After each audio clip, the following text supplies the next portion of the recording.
What is up, good folk of the internet? Welcome back, football fans, to another edition of the ONETA Show, brought to you by P.T.E. Creative. As always, I am your host, Evan Davies, and we are just count it, 1 week away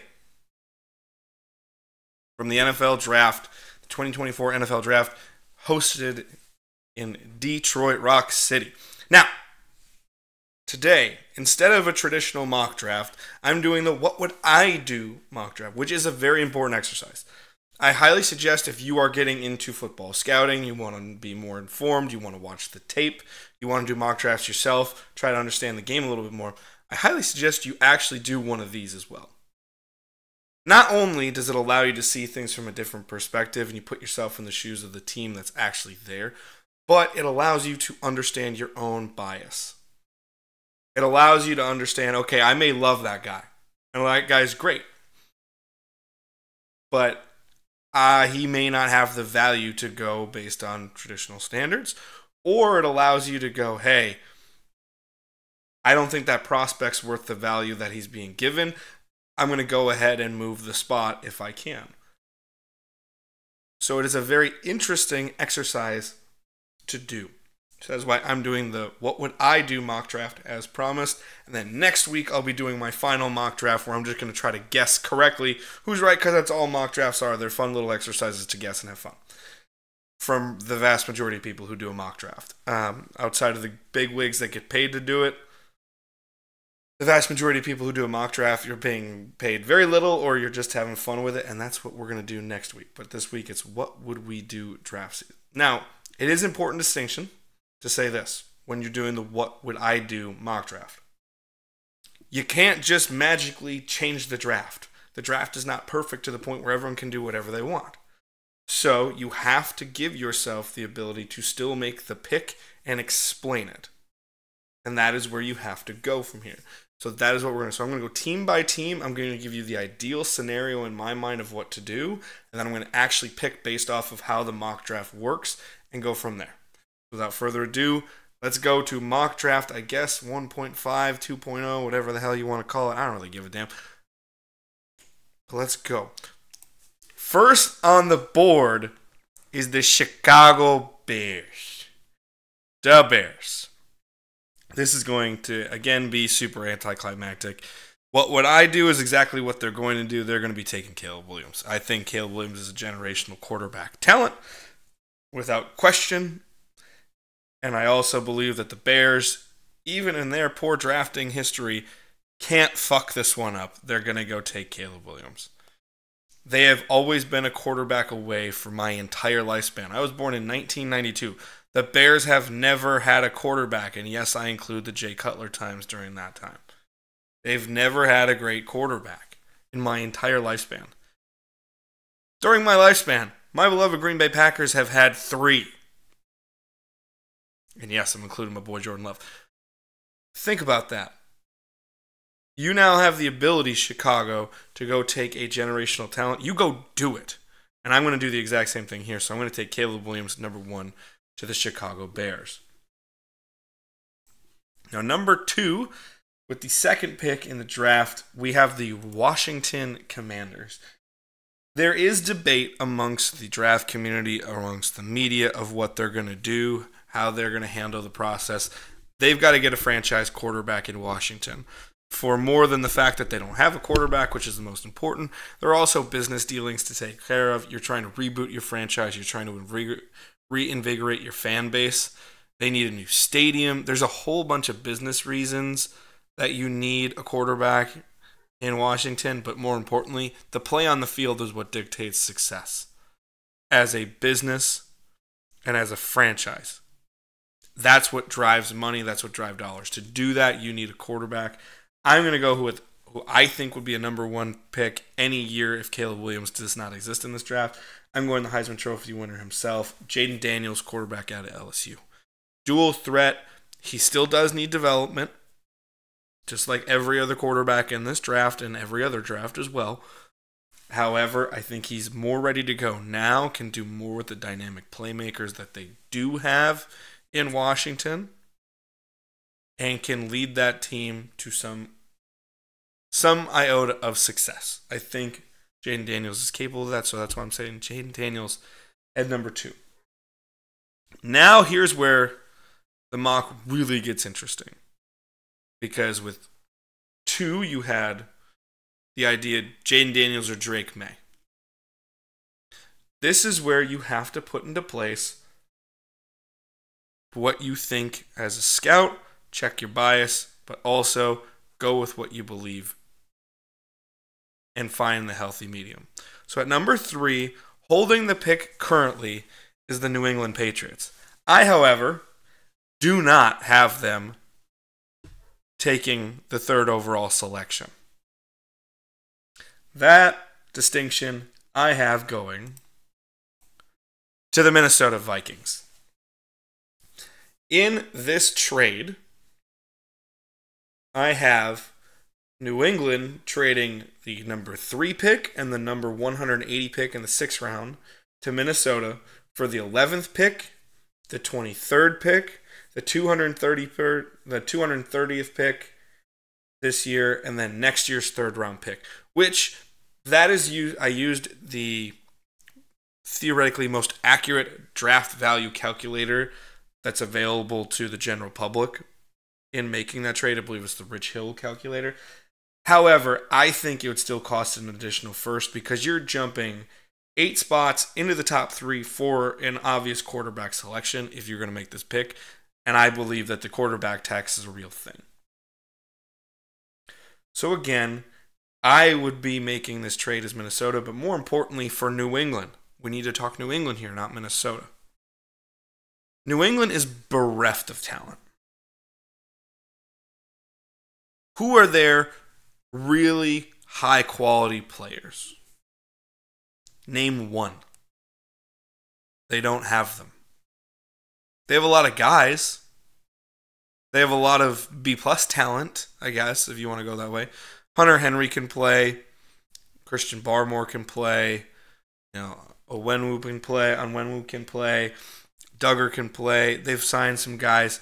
But no one there scares you offensively to think that they're going to really make a difference, number 1. And number 2, on defense, how many playmakers do you really have? You have Christian Gonzalez coming off of injury. Kyle Duggar can play. But that's about it. And I'm sure I'm missing one obvious one, and I'm going to get killed for it. But the point of the story is New England does not have enough quality talent across their entire team. One quarterback prospect. And the most obvious choice, who is not a safe choice in my estimation, and by many other experts' opinions, also believe that he is not a safe choice, that being Drake May, the quarterback out of North Carolina. You don't do that at 3 if you don't believe in him. I'm being forced to make the pick for the New England Patriots. Ergo, I'm not making the pick. I'm going to trade back. I am going to earn myself 2 first-round picks. I'm going to go down, but I'm also going to get a 3rd-round pick next year because this is a multi-year project for the Patriots. The only reason I even went this low on a trade was because I wanted to make it as realistic and fair as possible, while also knowing full well it's probably going to be more because you have to pay the quarterback tax. So New England trades down. I think that's the most logical option for New England to do in terms of a team building standpoint because they are bereft of talent. They need talent, and you need draft picks to do that and build your team, to make yourself more attractive to free agents that want to come play there. The luster of being a Patriot is gone. What is the reason to go play for the Patriots right now? There isn't one if you're a free agent. So what do? Go build a team that attracts free agents.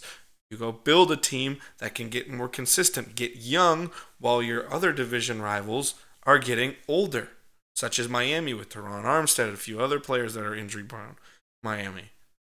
New York, Aaron Rodgers, Tyron Smith, those guys. That defense is going to start to fade over time because those guys are going to age out. Their contracts are going to take place.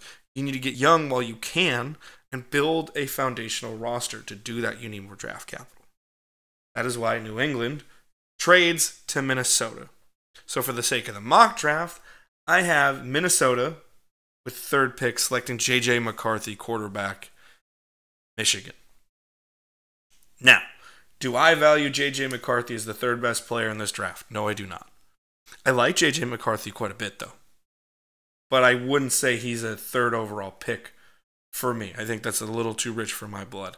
But you are looking at teams such as the Giants, who are straight up ahead of you.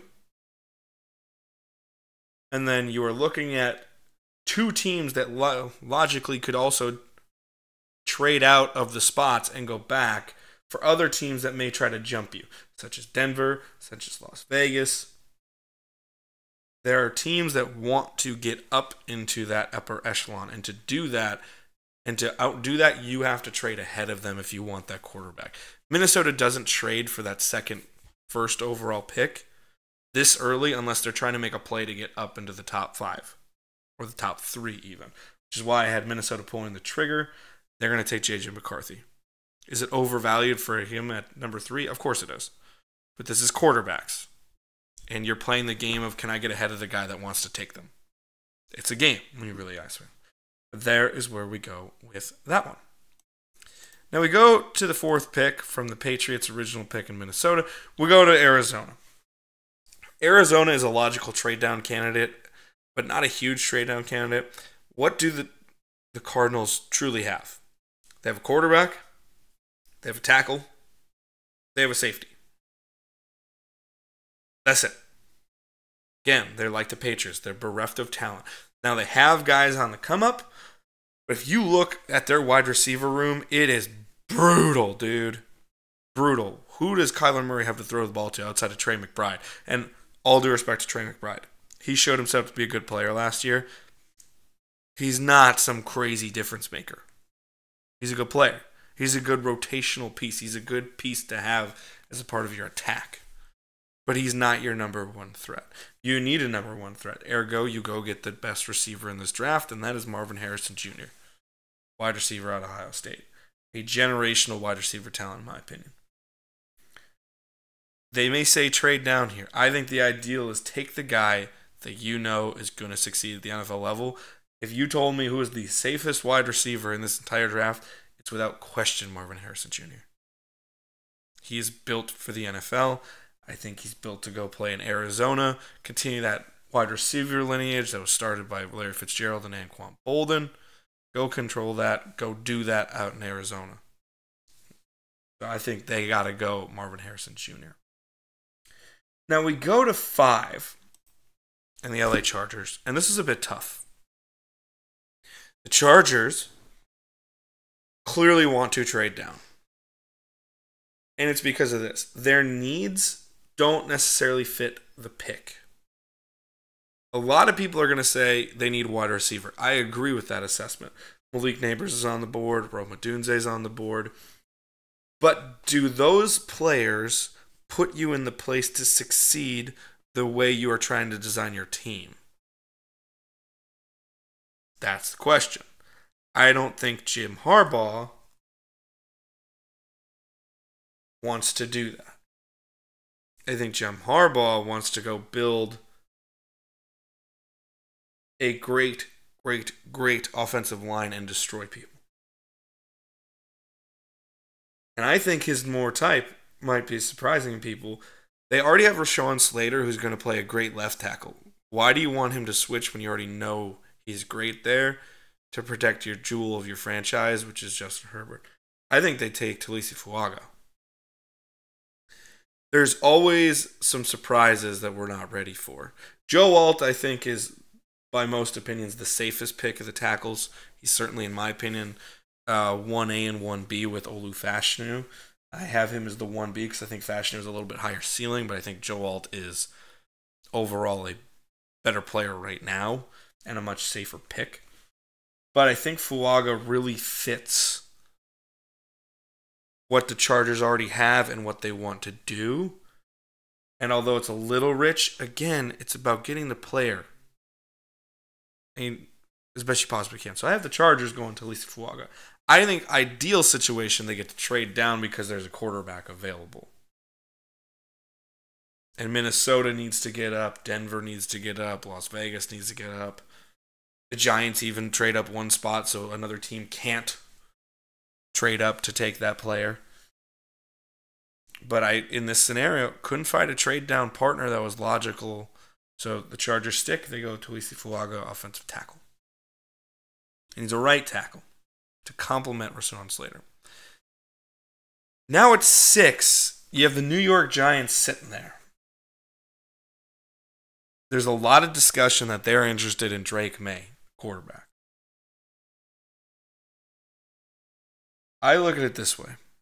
I don't like Drake May that high in the draft. I really don't. But again, I have to play realism. You're looking at your 3 top quarterbacks, most likely on your board, are out. Do you want to pussyfoot around and try to trade back to get the guy where he should be taken? Or do you want to take the guy that you think could trade your franchise? I believe the Giants think Drake May could do that. I do not. However, even I can go like this. Kid's got a world of talent, world of ability, and you're putting me in the pressure cooker of a 10-minute spot where all of a sudden, out of nowhere, when we didn't think a quarterback was going to drop to us, a high-end developmental, keyword developmental prospect dropped into your lap and you have the ability to take him. So even though I am not a believer in Drake May, I think even forced to the fire, I would have to say you take Drake May. This is best case scenario for the Giants, is that a quarterback falls to them at 6. And if not, then you go number 1 receiver on the board and you just take what you can get as BPA for the players that you need. Best player available, specifically for those who have never heard that term. Again, Drake May is a wild fucking swing, but if you can hit it, it's going to work out well for you. Question is, can you develop him? And Brian Daboll might be the guy to do it. We'll see, but I have them having Drake May fall to them at 6. That is who the Giants take. 7, the Tennessee Titans send a gift basket over to the Chargers for taking Talisi Fuaga. In this, they take Joe Alt, offensive tackle, Notre Dame. Again, we already talked about Joe Alt. Extremely safe pick. The Titans just need talent. The Titans, sorry, Titans fans, I know you guys just went on a spending spree. Wasn't really wowed by your spending spree, to be honest with you. The Titans roster kind of sucks. And by kind of sucks, I mean it sucks. It's bereft of talent, much like the other ones over around the league.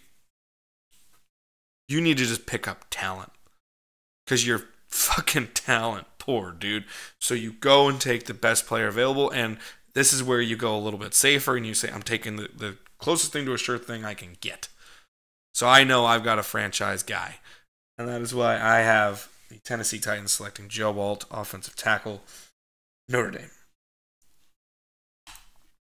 Now we go to 8 and the Atlanta Falcons to round out the top quarter of the draft, 25%. You go Dallas Turner, edge player. Now, again, here's where you have to check your bias for realism and come to the best conclusion possible. If I'm going strictly who's the best edge player, I believe it's Laiatu Latu. However,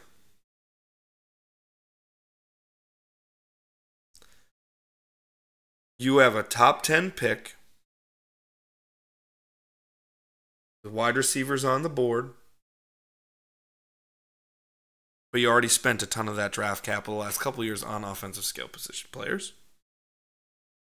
So you should be good. Your defense has not been successful for years. You need an edge presence. But the health is a concern for the top 10. So this is where realism tinges my evaluation. I will take the traits of Dallas Turner, the health of Dallas Turner at 8. So at 8, my official pick would be Dallas Turner, edge player out of Alabama. I like Laiatu Latu more. I think he has the best play on tape. from the edge position in the entire class. However, top 10, got to go a little bit safer sometimes. You need a good edge presence. Dallas Turner provides that, so that's why the Falcons go Dallas Turner at 8. Now here is number 9, and it's back to Chicago. This is their pick because number 1 is actually Carolina's pick that got traded for the Bryce Young trade last year. Here is something that's very, very important to think about. You need skill position players, but do you? You have DJ Moore, you have Keenan Allen. Here's something far more problematic for them.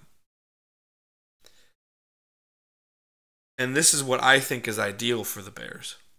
The Bears only have 4 draft picks in this entire draft. They traded a lot of picks to get quality players, which I'm not criticizing. Montez Sweat was in that. Keenan Allen was in that. They've traded assets for lottery tickets that were lottery tickets to just go get sure things. And I agree with those choices. I'm not shitting on the choices. So an ideal situation, you only have 4 picks and you have a team that still is not really coalescing. You just got your franchise quarterback, though. So what is your best scenario? If there were a quarterback that was meriting a top 10 status and one fell, you trade back and you run to trade back because you need more assets to build this team. Your offensive line is shaky. You could use an extra skill position player, but you don't absolutely need to take it. You could take another offensive tackle to protect your new franchise quarterback. Your defense needs some more pieces. You have a lot of needs to fulfill. Trade down and get more picks. Problem is, in this scenario, there wasn't that option. No one was just clamoring to get up to the top 10 to take a quarterback, and that's the biggest thing that's going to get people into a top 10 scenario. Because with your current pick, you have 2 theoretical top 5 or top 10 wide receivers falling and probably getting out of the top 10. So it's going to push the wide receivers back for the teams that really need wide receiver. They're not going to be clamoring. They're like, oh, one might fall to us. So you take advantage of the fall and you do the best you possibly can. So you go and take Malik Neighbors, wide receiver out of LSU. Go get a burner, a great route runner, a guy who's going to make explosive plays for you. You take the best player at the skill positions that you can. Because the tackles, I could argue, but you just took a tackle with the 9th overall pick last year. So, do you want to take the tackle, which you already just took? And this is a deep tackle draft. Or do you want to go take the creme de la creme of the skill position players? I take the skill position player in that scenario. I go with Malik Neighbors. However, if it were an ideal scenario and there was still a quarterback, my ass would be trading back so goddamn fast. So fast, because I want as many picks as possible to fulfill the depth my team needs to succeed. And then at 10, the Jets are an interesting case. The Jets have more needs than people believe, but they kind of don't. It's really weird. None of their offensive groups are really coalesced into perfection. Where you're like, don't need to worry about it. You still need more skill position players. You have Garrett Wilson. That's good. And I'm blanking, but I know they have another receiver that's of quality there. But then it's kind of it. Your offensive line was just fixed, but it's older. It's a more temporary fix. Your running back is fine, because obviously Breece Hall's a good runner, and you're good, and he came back from injury pretty well. Your quarterback is a little shaky just because you don't know the health of Aaron Rodgers long term, and you don't know how long he's going to play. Your defense, theoretically, you've invested a lot in. You got a pass rusher last year, took Sauce the year before. You've had a lot of good drafting on the defensive side of the ball. You got to go help the offense score points, especially in a division with Buffalo, with Miami, and then the rest of the conference. You need to protect your quarterback to do it, to make sure Aaron Rodgers can actually play this year. So I take Olu Fashanu, offensive tackle. Protect Aaron Rodgers is pretty much the mantra of the team this year, is protect Aaron Rodgers. And think long term about pushing so you don't have to keep relying on old veteran rentals that are expensive. You can spread out the wealth a little bit more when your offensive tackle, who's usually your second or third highest paid position on your team, when you don't have that itch to do, you can kind of spread the wealth a little bit more. So I think Olu Fashanu is smart for both what your team needs and for your salary cap. So I go Olu Fashanu, offensive tackle. Now here's a very interesting scenario. This is originally the Minnesota Vikings pick, as we discussed. Minnesota is in a real shaky place this draft. They want a quarterback. That's obvious. You trade up to try to get it, which we already kind of discussed. So I'm going to skip ahead to the trade scenario. Minnesota went and got their quarterback with J.J. McCarthy. They gave up the 11th pick and the 23rd pick to New England. So in this scenario, Minnesota's out, New England is in at 11. Like I said, there is not a single New England offensive player that even remotely scares you. You need offensive weaponry. And there wasn't a quarterback that you believed in this draft scenario better than the trade back option. So at 11, you have a unique opportunity. One of the best wide receivers in the class falls to you. And also is, from all reports, a phenomenal person, a phenomenal teammate, a phenomenal leader, and really helps and galvanizes people around him. You need a voice for a new regime. You need a guy people can rally behind. If you want further proof, go watch Hard Knocks the last time the Cleveland Browns were on it. Was that a wildly successful year? No, but it was their recovery year with the first year of Baker Mayfield. And look how Cleveland looks as a team before Jarvis Landry steps up to be their leader and after Jarvis Landry steps up to leader. You can see the tone of practice change. You can see everything change from the skill position group that permeates throughout everybody. I'm not saying Jarvis Landry is a godsend to football teams, but he stepped up to be a tremendous leader. It doesn't matter if it's your quarterback, your wide receiver, your edge presence, your offensive tackle. Someone's got to step up and be the guy. I think that guy is here at 11, and I'm going to take Rome Odunze, wide receiver out of Washington. From all reports, there is not a negative word to be said about Rome Odunze, and he's a goddamn dog on the field. And I mean that in the best ways possible. I love watching Rome Odunze tape. It would hurt me because I don't like the Patriots to see Rome Odunze as a Patriot. But nonetheless, I love Rome Odunze. I think he'd be a phenomenal pickup for anybody at the 11th spot. But to get New England, who is bereft of a playmaker on their entire team, to go get a playmaker and a guy who could be a potential leader for a generation of players, hell yeah, you take that and you run. You run to the bank with Rome Odunze. Now we go to 12, which is owned by the Denver Broncos, who are right here. The Broncos need a lot. If you look at their depth chart, it's, I'm not going to lie, kind of scary.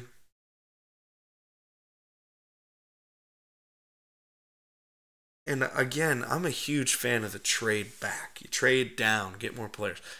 Here's your biggest issue. They have a bottom 10 roster in the NFL. I think that's a pretty obvious thing to say.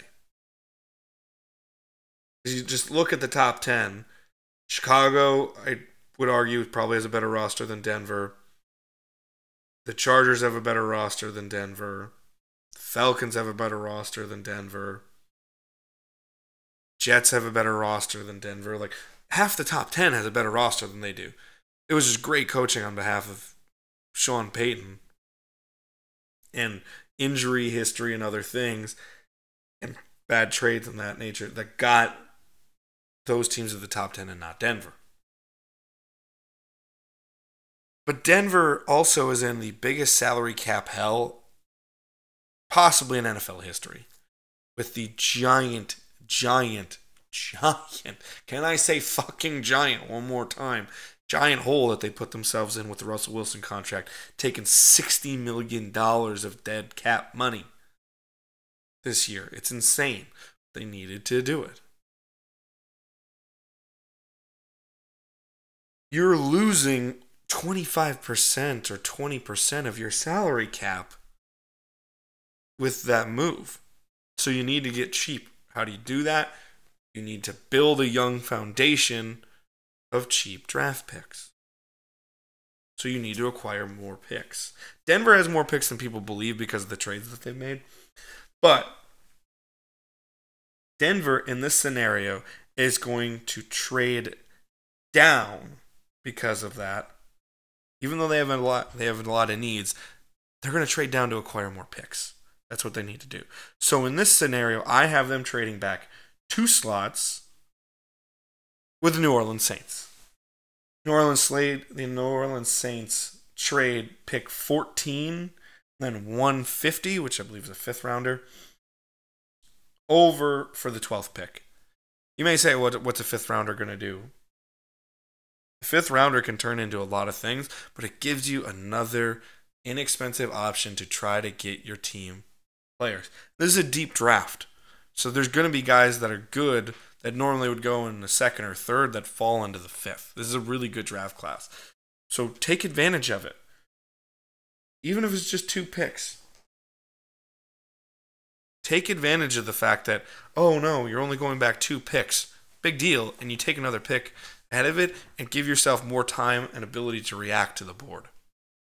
That is what I suggest. Why does New Orleans go up and trade here? New Orleans is bereft of offensive line talent right now. They need help. So I have them taking J.C. Latham, offensive tackle, Alabama. J.C. Latham is a very good player, a very reliable player. I like him quite a bit. I really like Latham's play. I love getting Alabama guys. They're coached the right way. They're taught the right way. They're just good for football under Nick Saban. So I love the pickup for New Orleans, who needs talent in the trenches, and the best option, in my opinion, right here is J.C. Latham, because you're already seeing we had 3 tackles go top 10. The tackle run is in full effect, and you need now. That's where deep drafts can kind of get difficult because it's, well, we want our guy, so people start trading up to get their guy to guarantee they get one of the good ones. So that's why New Orleans takes the 2 extra spots. They go up and take J.C. Latham and only cost them a 5th, which is smart. And you have the connection between Mickey Loomis and Sean Payton, so it's logical they'd be able to make a deal. Now we go back from New Orleans at 12 after this trade scenario, and you go to the Las Vegas Raiders.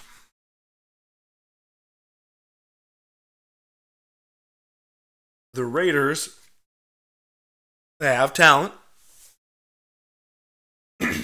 but inconsistent talent.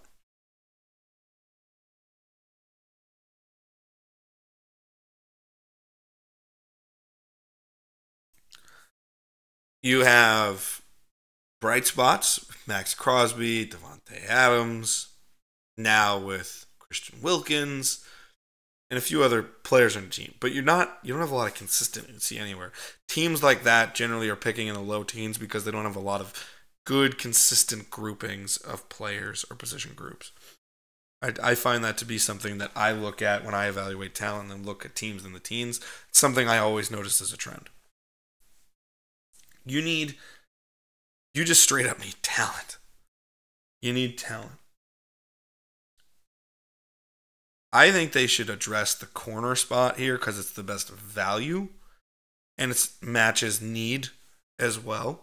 And that's something I do want to hit on here. A lot of draft experts, and not incorrectly so, say you don't draft for need.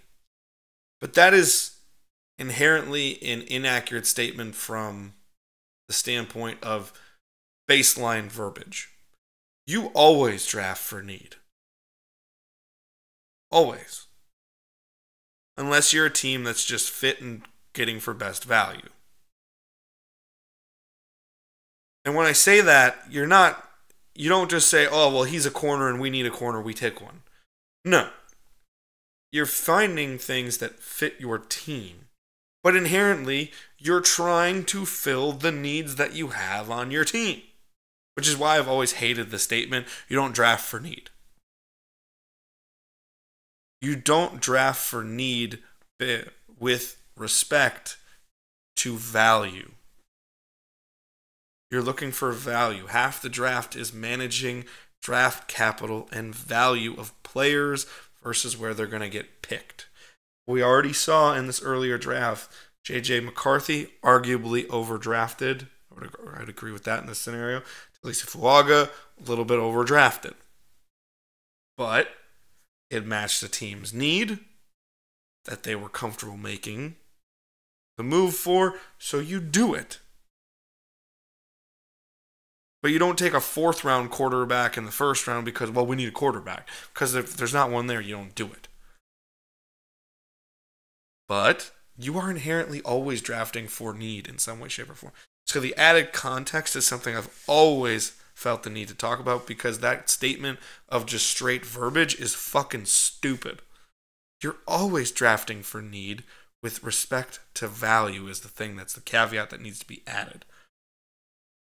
Why do you think teams that have no offensive line draft tackles? Because they have a fucking need and they are drafting for need.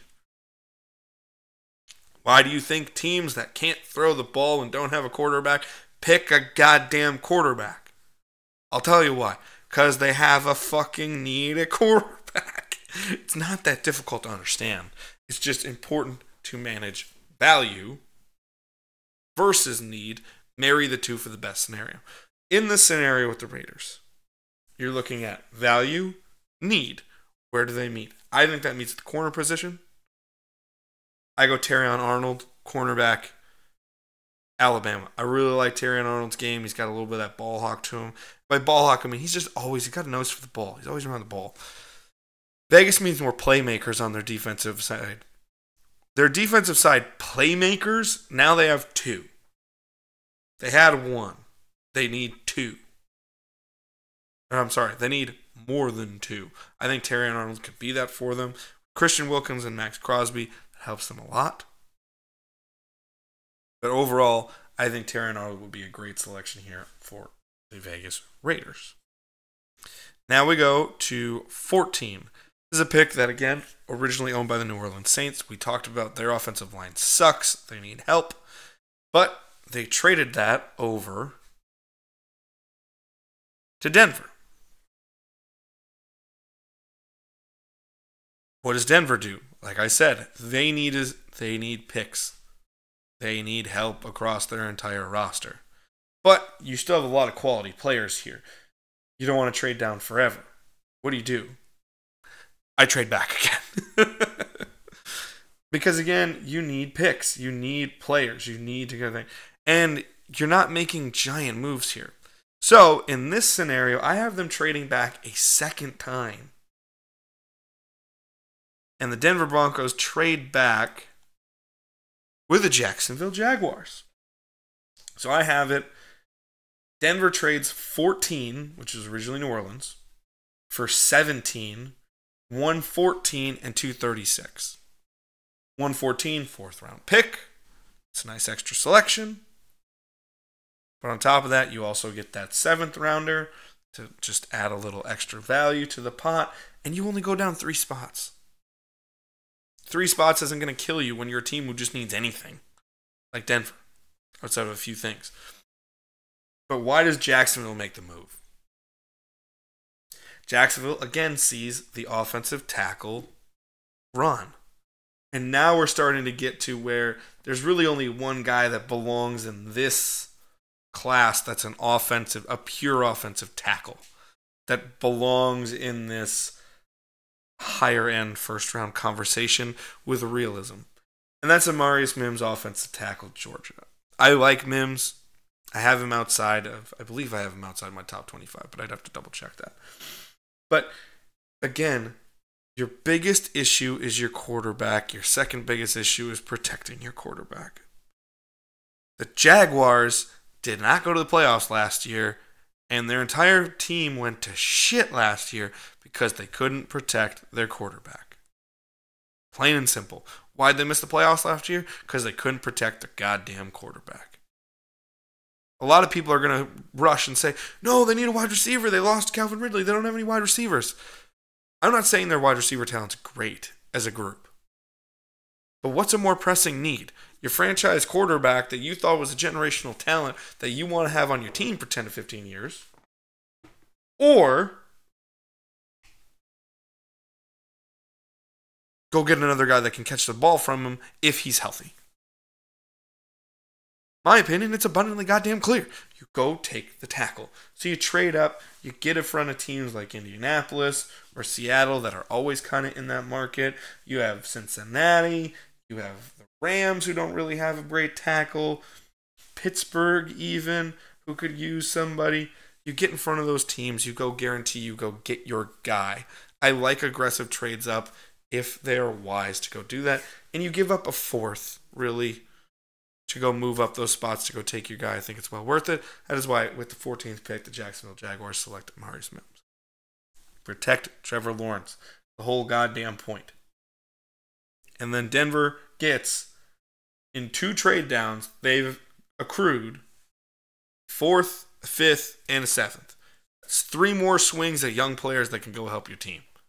Hell of a good idea for the Denver Broncos. Now we move on to pick 15. And here's the Indianapolis Colts.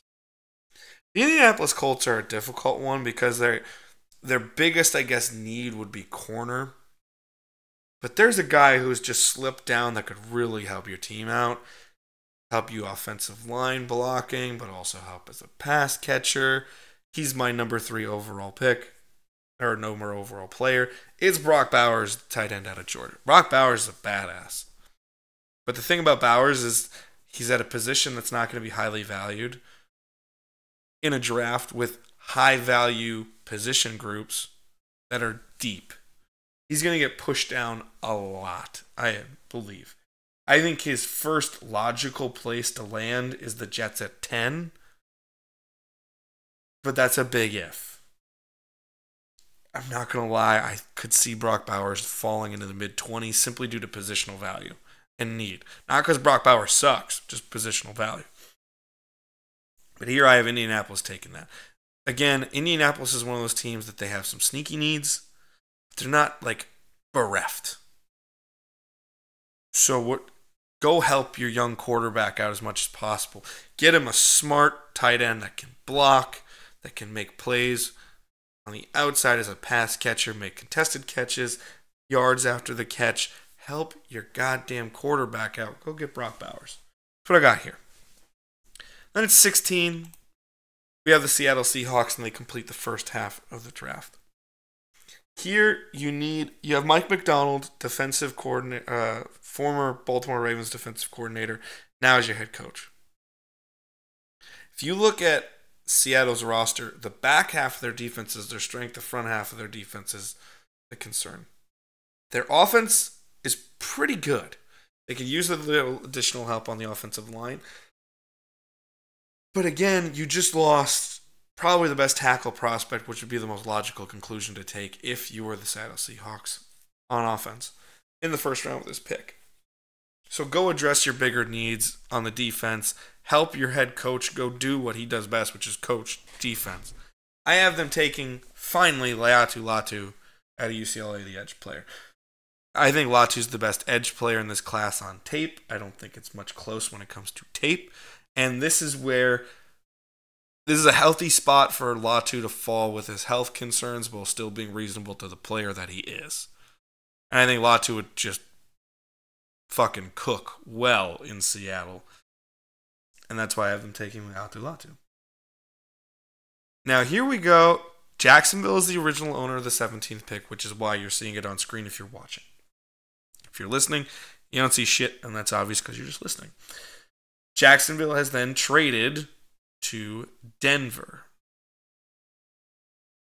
Denver has the 17th pick. We can start thinking about taking a player here. However,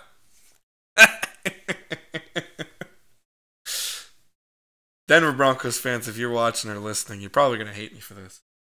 I found another way to trade down. And again, I did that because you need as many swings as possible. You need to get young, you need to get cheap, and you need to be under the mold of your head coach. Denver doesn't have a lot of chippy players that fit the Sean Payton mold. There's only so much you can do with one off season. Now you're getting two at least. And you're getting a real draft class of the Sean Payton mold here. So, with that being said, I have them trading out of 17 again for the Pittsburgh Steelers. So, Denver trades pick 17 to the Steelers for pick 20 and pick 98. Which is, I believe, fringe third. It's one of the compensatory picks, I believe, in the third round. Again, why did I do this? Denver needs draft capital. Denver needs talent. How do you accrue talent that is inexpensive with a salary cap? Go versus the draft. Go for the draft. And you amass picks. And look what they've accrued by just going down 8 picks to pick 20. You've accrued a third, a fourth, fifth, and a seventh. You've accrued an entire next half of a draft by moving 8 picks down in this scenario. And if anyone questions, oh no, you couldn't do that, you couldn't do that.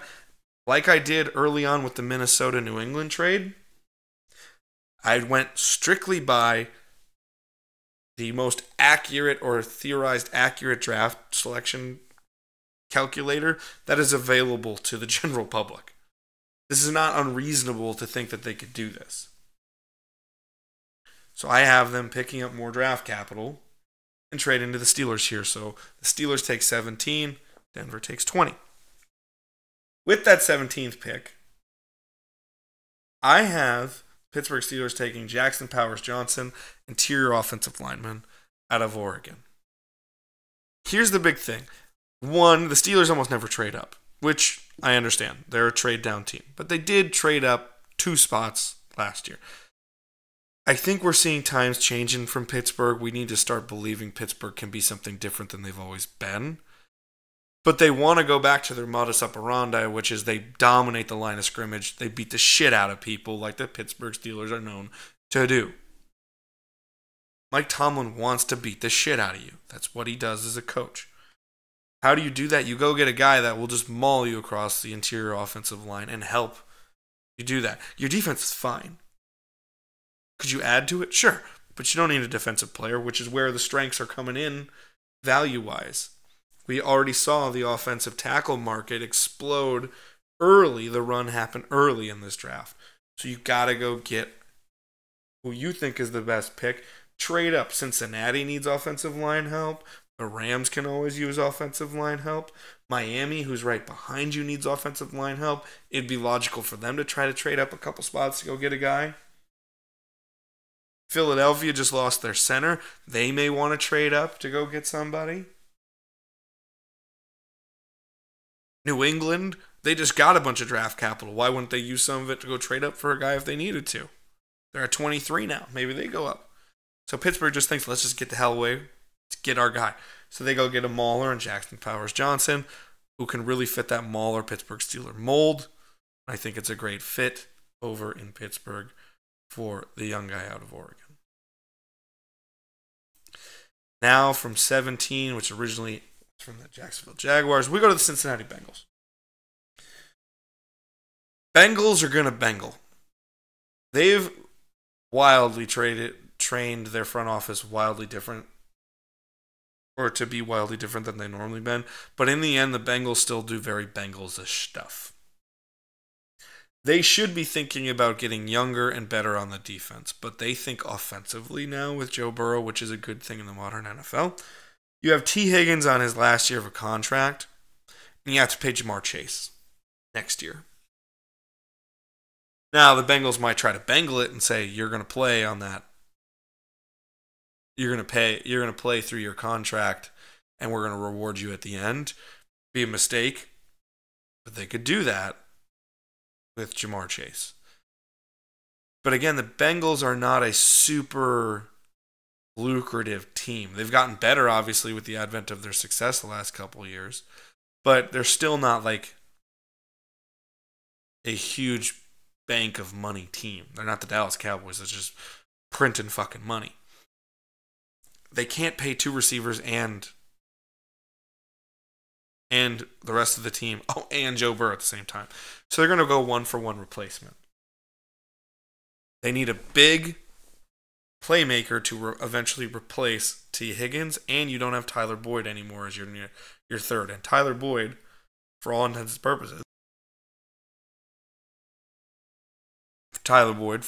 and purposes, really, really helped accentuate your entire team in your core. You need a third receiver in Cincinnati. So I have them taking Brian Thomas Jr., wide receiver, out of LSU. The ironic thing with how good this wide receiver class is I foresee Thomas falling a little bit and the rest of the wide receivers falling because it's known as such a deep class. A lot of teams are going to go, we can get the receiver later. We can get the receiver later. We can get the receiver later. And teams that should theoretically probably take that guy are going to pass because they think, oh, well, we can go get him later. And then someone's going to get really good receivers. It's the same reason Brock Bowers is going to fall to like 15 or maybe even to the 20s. Because he's getting pushed down for teams that are like, oh, I got to go get this first. So Cincinnati takes the 1-for-1 explosive playmaker out of LSU. And I don't think it's a bad idea for them to do it. With the offensive line and defensive line options available, I think you go take the explosive player with Brian Thomas Jr.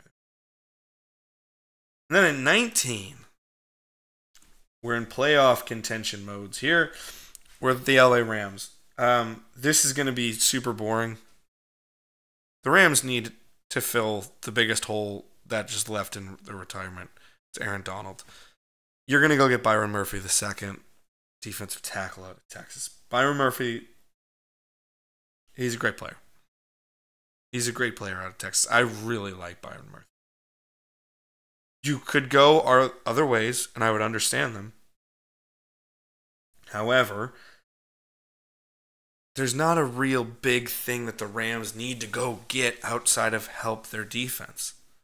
You just lost the most important piece of your defense. You could go edge here, but I think you plug up the hole in the middle, and then you continue to build with the rest of the value that's there. There's not a great defensive lineman, except maybe 1 or 2, in this draft class except Byron Murphy. So you go take Byron Murphy, you take the best available player there, and then go address the rest of your needs that are going to be there in the rest of the draft. So 20 was, again, originally a Pittsburgh Steeler pick, but now it's been traded to the Denver Broncos. Denver fans, I've got news for you. I'm just kidding. Denver's finally going to pick. Denver, after accruing 3rd, 4th, 5th, and a 7th round draft pick for moving back 8 spots, is going to address their biggest need. What do they not have? They don't have a quarterback. But no quarterback fit the value. Again, needs meet value. You need more skill position players. It's a deep draft. You can get them later. Oh, and now you can go do that because you have a shit ton of picks now. Your offensive line could use help, but the tackles were really gone, and you could have used more picks. You could have got a good tackle maybe, but you also have Garrett Bowles, so you're not screwed at tackle. You need defensive players, but in my opinion, no defensive player was really arguable except a position you really didn't need, which was corner, because you have Pat Surtain. You need a second corner, but again, you have needs across the board. What's the best thing to do? Control the board. by getting as many picks as possible. And now you have ammunition if you want to go trade in seconds, or you want to go trade in the third for players that are falling. You can go do that because you have extra draft capital. So, finally, though, they addressed their biggest need. And it's a guy who I think just fits. I agree 100% with Chris Sims on this. A guy that really fits the Sean Payton mold. I have at 20, Denver Broncos selecting Bo Nix, quarterback, Oregon. Nix just feels very Drew Brees, but he plays like Drew Brees. Similar methodical style, dice you up, study, and he has the love of the game and the understanding of how much work it takes to play the game, which is a very Sean Payton-esque thing. And he's going to be able to take an ass chewing like Sean Payton will give him because he grew up with a goddamn football coach, a high-end football coach from the college ranks as a father. Bo Nix is built to play professional football. And his talent, which is later first round, early second, now the value is matching. So all you did was you moved down 8 picks. You missed some good players. Sure. But you're not going to be able to get every player. That's the worst part. Everyone's like, oh, we could have had this, we could have had that, we could have that when they trade down. You could have, yeah, you could have had one. But everyone always acts like you missed 6 players. You didn't. You missed one because you can only take one. What's the bigger thing? How do you get more players in the draft? You need more draft picks. Denver needs to get cheap. They need to get young. They need to get good. You need more lottery picks to try to get better. That's why you get all those draft picks. So to move down 8 spots in the draft, you got 4 draft picks. And you still come away with a quarterback that you may have for the next 10 to 15 years if things go well in Bo Nix. So Bo Nix, quarterback out of Oregon, is the new Sean Payton disciple. Denver gets almost a half of a draft back in return for trading down. If Denver were to do this, not only would I look like a goddamn genius for predicting that, but I would have the ultimate respect for them because they would understand what they need to do and go do something to address their total team needs. I adore any team that wants to do something like that. If I have 20 Denver Broncos taking Bo Nix. Now we're back, and I will say, what are those top 12 teams? And this is where you gotta go. Best player available for the need that you have. But again, it's matching value based on your draft board to your needs. Teron Armstead, problematic player in Miami because he rarely plays. Just lost Robert Hunt. You need versatility on the offensive line. I think the best player available and a guy who should go probably higher, may go higher due to versatility, but could really go help Miami out is Troy Fautanu. He's a tackle, but I think he's going to play on interior offensive line.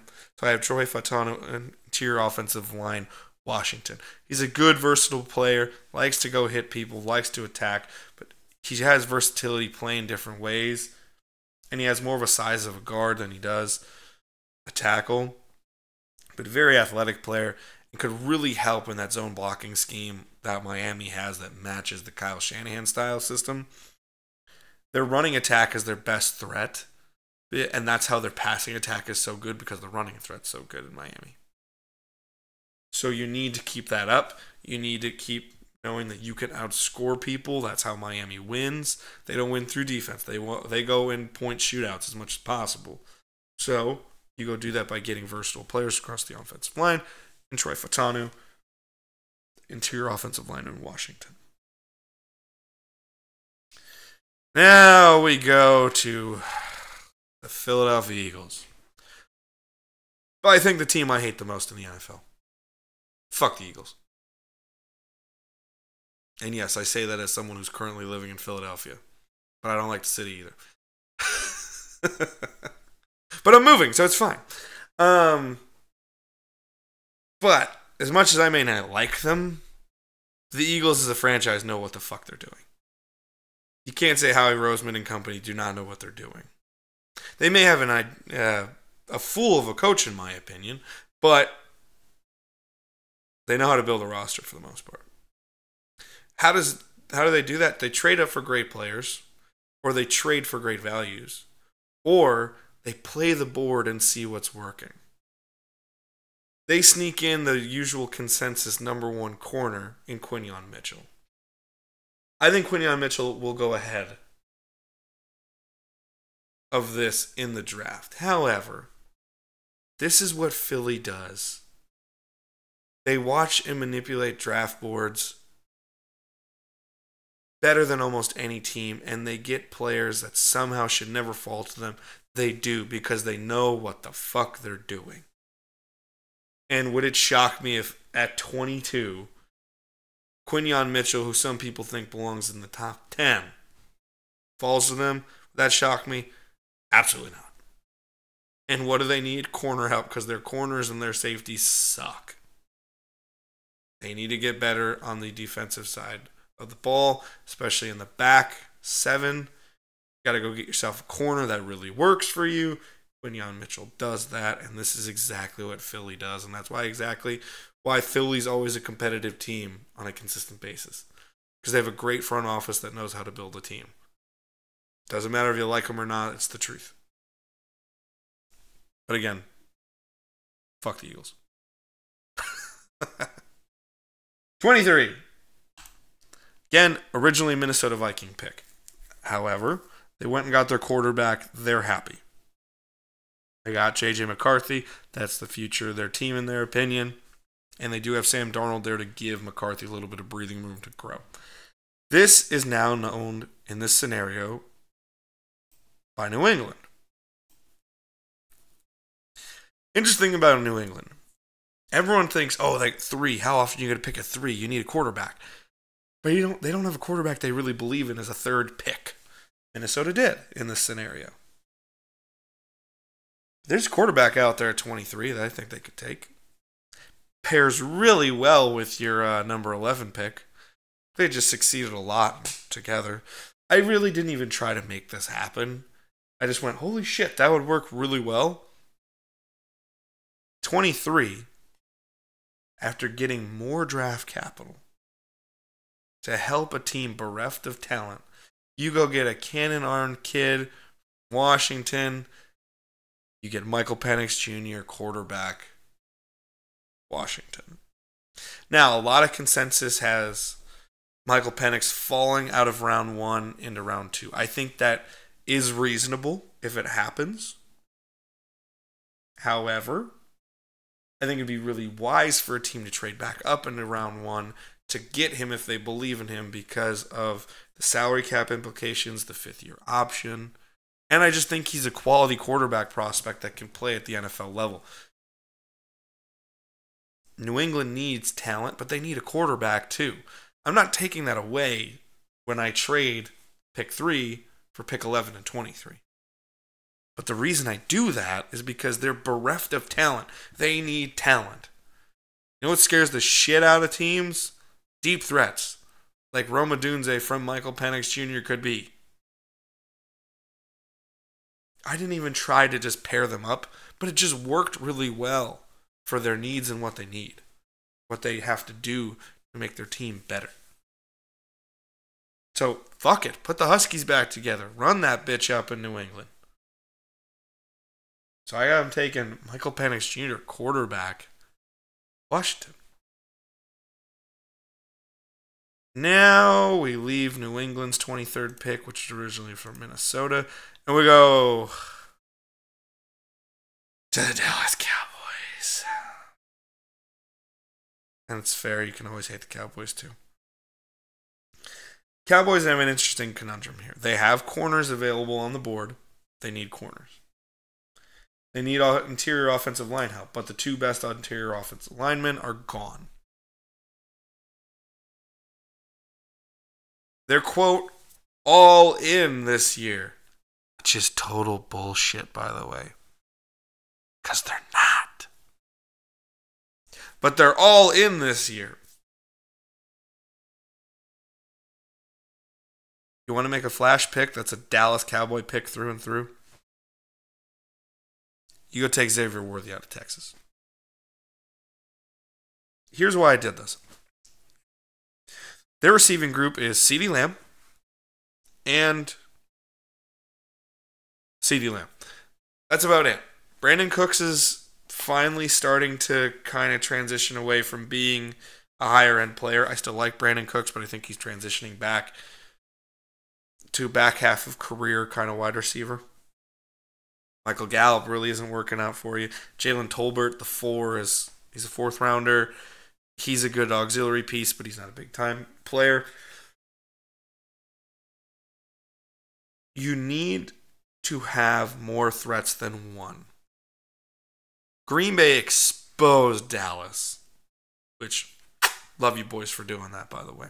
But Green Bay exposed Dallas because it was the Dallas Dak to CeeDee Lamb show.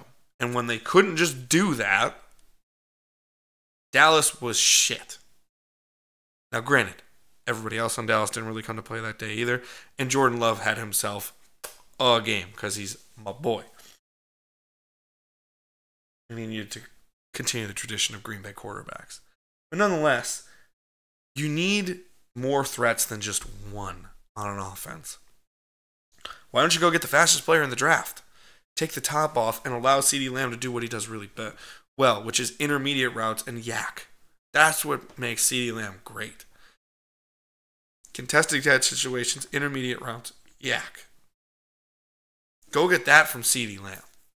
Then use Xavier Worthy to take the top off to free those intermediate holes more. I love that idea for Dallas's offense.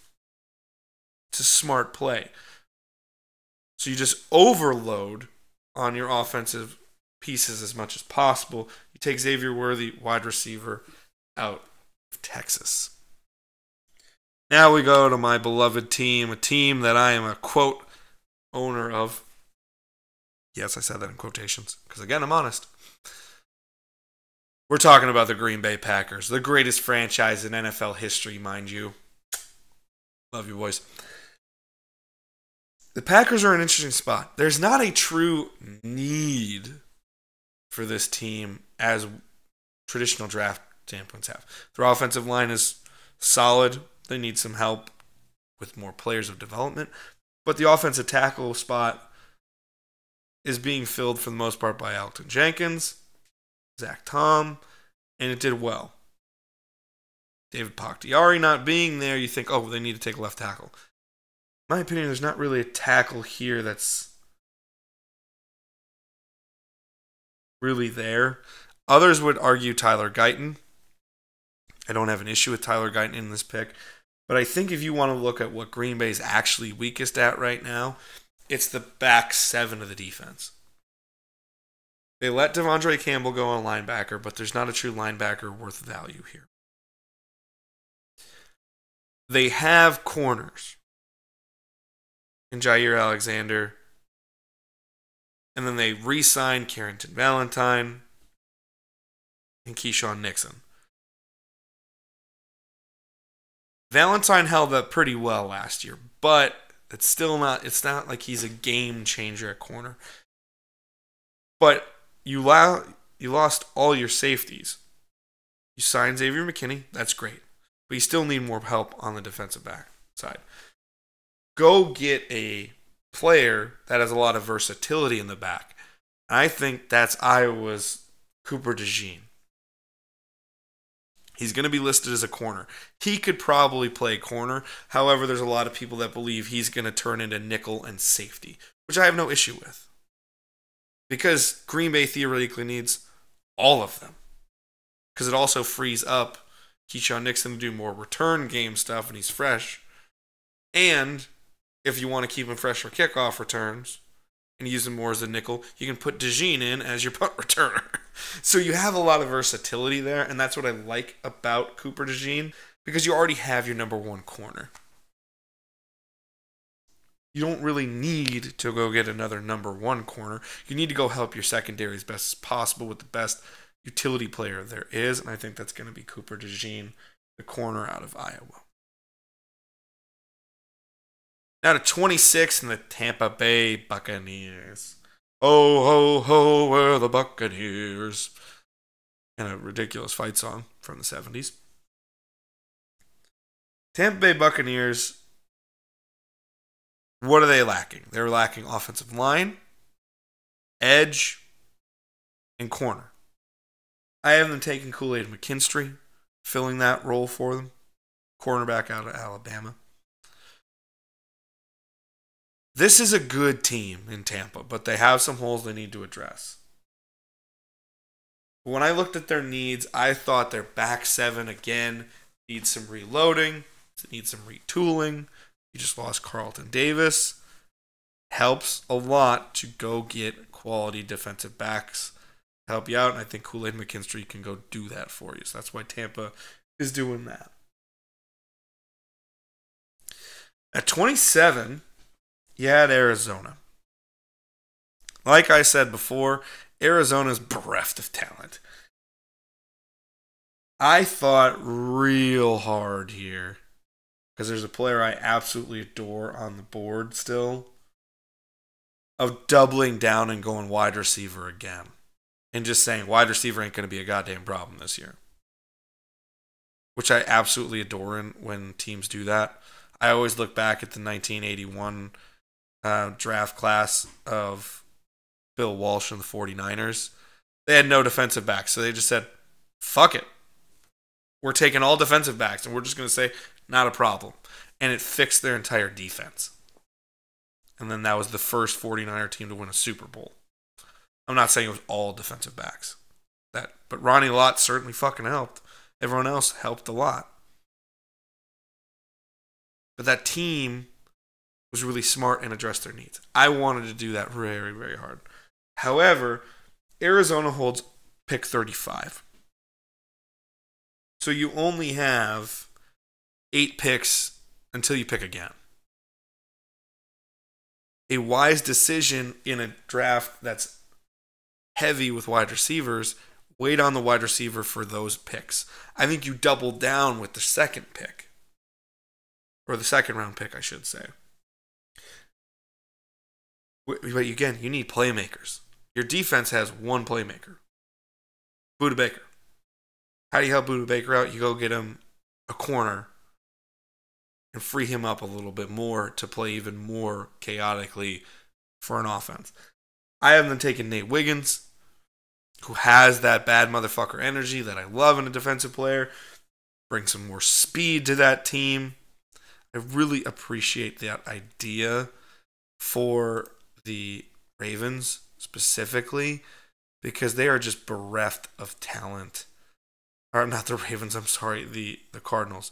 They are bereft on the defensive side of the ball talent-wise, but they've been coached up really well. I'm just looking through. They had Zaylin Collins early on, so you could use an edge player here. Bilal Nichols is there. It's not bad. Justin Jones was signed. Bad. But your corners, you have Garrett Williams and Sean Murphy Bunting as your starters. And Williams has an ankle injury going into training camp. And the rest of your corners are all just kind of guys. And yes, I looked that up right now. So I think corner would be a logical choice here, even though there are edge players falling. But again, if edge players are falling, you could probably take them. So if you want to go do it, you go do that in second. After you just took your big wide receiver. I'd still double down here. I'd go corner. I go Nate Wiggins. I think that's the best option here. You go from there. Now, Buffalo. Everyone thinks, oh my God, Buffalo, the sky's falling. They don't have Stephon Diggs anymore. What are they going to do? They're going to draft a wide receiver. But everyone's thinking they need to trade up. If Brian Thomas Jr. falls to the late teens, as he does here, if he passes Cincinnati, highly, highly suspect Buffalo could go grab him. But doesn't happen in this scenario. Buffalo needs playmakers to help Josh Allen out. I gave them one of my favorite players in this draft. I gave him Keon Coleman. Keon Coleman can run across the middle. He can run on the outside. He's good in contested catch situations. He's got size. He has great play speed. I love Keon Coleman. I think he's a first-round worthy player, especially at the value. I don't think anyone could kill you for taking him at 28. It's not like anyone's going to be like, oh, what a stupid pick for that high. No one's going to say that about Keon Coleman here. He's just a hell of a football player who can go make plays, and that's what you need in Buffalo. You need guys that are finally going to give you the opportunity to go try to beat Kansas City. You want to do that, you got to be able to score points, outdo them offensively. I take Keon Coleman to go do that. Now we're at our last 4 picks. Detroit. Detroit is, again, one of those teams that they don't really need a whole lot. Corner's their biggest need. Problem is with Nate Wiggins going just 2 picks before. I'm going to be honest. Now I would have rethought that. Arizona looking at the corner spot and also needing edge players. I probably would have tried to get Detroit to trade up with me to take the last big-time corner of a first-round grade and then go take an edge player. But, because Buffalo's taking a wide receiver. But that's not how I did it originally, so I'm going to stick to the original one. But I acknowledge what I could have done a little bit better there. I have him taking Ennis Rakeshaw Jr., cornerback out of Missouri. I wouldn't be shocked if they just took an offensive lineman to take an offensive lineman. However, with Detroit, you need to go up against San Francisco, Green Bay, Philadelphia, Dallas even. In division, you're going to have Minnesota, Justin Jefferson to have to play through. Now you even have Chicago getting Malik Neighbors in this scenario. Also with DJ Moore and Keenan Allen. There's a lot of good talent that can burn you if you don't figure out your defensive backfield. How do you help them out the best way possible? Go get yourself a corner. That's why I gave him Ennis Rakeshaw Jr. out of Missouri. He was a fringe first-round talent in many people's eyes. Now we're going to 30. Baltimore is bereft on the defensive line, which is shocking. Their offensive line also needs help here. It's weird to say a Baltimore team needs help in the trenches. However, they have guys that they think are going to develop well on their offensive line, which is why they're comfortable making trades, getting guys out of their offensive line. So I actually have them here going in the trenches in the defensive line, but they need edge help. So I haven't taken Chop Robinson, edge out of Penn State. He's a little bit more that raw player that needs development. Baltimore thrives with guys like that. Baltimore always seems to take either the sure thing that fell, or they take the developmental player that turns into a badass. That's just Baltimore's way of doing business. And I think Chop Robinson fits them pretty well on that standpoint, so I have them going edge with Chop Robinson, taking that raw developmental prospect, because Baltimore always takes those guys and succeeds with them. Then we're on to San Francisco. This would have been a pick that could have been considered by a lot of other teams as early as Dallas. Possibly even Philadelphia. I am taking Graham Barton, the interior offensive lineman from Duke, who has the versatility to play tackle, guard, and center. Outside of Trent Williams, San Francisco's offensive line is actually not that impressive. Could be argued it's the weakest spot on their team, because their defensive line is always great. Their linebacking core is the best in football, and their defensive backfield is good. So you need to help keep Brock Purdy upright, to distribute to your playmakers while you still have them on your roster. So I think it's Graham Barton time to take that versatility. And that's what I would do. I just say I have 4 holes that need to be filled on the offensive line. This guy can fill all 4 of them, so whatever we don't work out, he can fix. That's what I would do. I'd love a Graham Barton in Green Bay as well, but I could see him going as early as 21 or 20. Pittsburgh even. Miami could use him. Philadelphia could use him. The scenario, Minnesota or New England could use him if that pick isn't traded or is traded. Dallas could use him. Bay could use him. Tampa could use him. Arizona could use him. Fuck, Buffalo could use him. And I could even say Detroit just going, fuck it, we're just going to take a good one. All 10 teams ahead of this could use Graham Barton. So it'd be a steal if San Francisco got him. This scenario, it worked out for him. So it did. They take him without question. And finally, the Kansas City Chiefs. They need wide receivers, man. And I really wanted to get him Keon Coleman, but I couldn't argue that one with Buffalo needing wide receivers more. They did get Marquise Brown, which helps. They're losing their Mr. Reliable for the most part that was developing with Rashee Rice possibly and his legal issues with the car accident scenario and the automobile accident in Dallas from about 2 weeks ago. Which absolutely sucks for so many people, and it's a bonehead move on Rice's part. Now,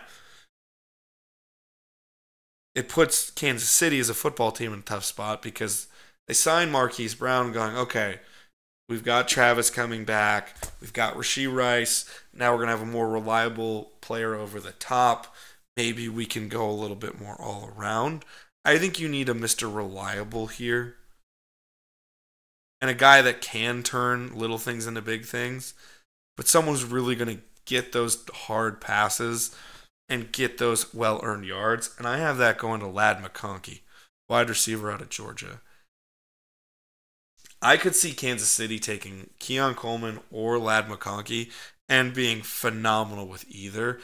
But they both offer different skill sets to what Kansas City needs to do in their wide receiver group. But Ladd McConkey, I could just see thriving with Patrick Mahomes as his over the middle reliable target for things, freeing up Travis Kelce a little bit more in those intermediate routes. So maybe Travis Kelce can bring back a hair more of his yak yards that he hasn't been having the last 2 years as all the attention has been going on him. So I could see Ladd McConkey being super beneficial, and that's who I would take in this scenario if I were the Kansas City Chiefs. But that is the what I would do mock draft for 2024. So I hope you guys enjoyed it. If you haven't done one, I suggest you go do it. Now, I ask you to do one more thing, though, before we go.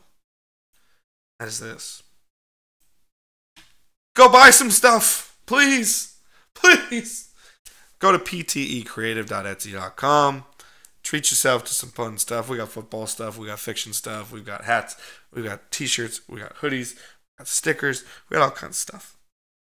Go check out some good merchandise over at ptecreative.etsy.com and use the promo code BLISS for 20% off any order of 2 items or more at checkout. So BLISS is your promo code for 20% off any order of 2 items or more.